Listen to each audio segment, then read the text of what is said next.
Welcome to the 12th day of your St. Joseph consecration. My name is Nguyen, and I'm really blessed enough to serve in the Sydney Catholic Youth Team in the Sydney Archdiocese.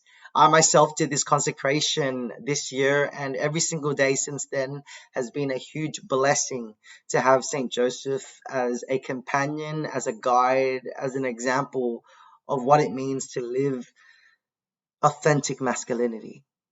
So today we reflect on Saint Joseph, the chaste guardian of the Virgin. Now, I don't know about you guys, but for me, I assume Saint Joseph, before reading and journeying through this consecration, that he was an old man. And of course, it made sense that he could be chaste, that it was easy for him to be a chaste guardian of the Virgin. But reading and learning the fact that he could be a young man made me realize that he wasn't just a strong man physically as a carpenter, but a strong man in virtue. And so this reality just made me realize how much that Saint Joseph needed the strength of God to really be a chaste guardian of the Virgin. Now, for me, one picture that stands out, emphasizing that Saint Joseph is the chaste guardian of the Virgin, is this little image here. I don't know if you guys can see that. And so this artwork here is titled Saint Joseph the Dragon Slayer. And when I see this picture, I think to myself, geez, this guy is a true guardian, right? He's not old. He's not someone that is near the end of his life, but he is physically and spiritually strong. And it's in this photo that makes me realize that Saint Joseph didn't just protect Mary physically, but he protected Mary spiritually as well. You know, he didn't just protect her from outside forces when they were traveling to Egypt and back, but he was protecting them internally as well. And what does this mean? What am I rambling on about? In my community of couples for Christ, I belong to Singles for Christ. They're the young adults group. And we're taught as men, or growing up as men, we're taught that men should follow the 3 P's rule.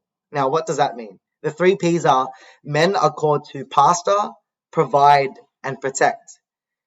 Now, what does this mean, and why am I bringing this up? Is when I think of Saint Joseph, the chaste guardian of the Virgin, I think of the last P, protect.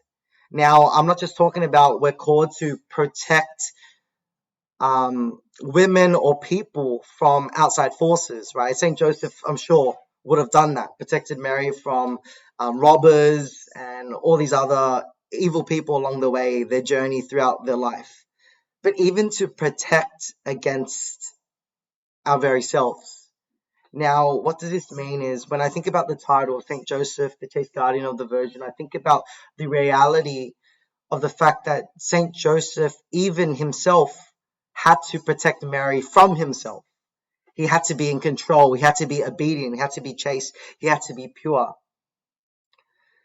Now, the big question for us as we reflect on this title is that God doesn't just ask us to preserve our virginity or be chaste before marriage. And if you are married, you know, it doesn't mean that we aren't chaste anymore.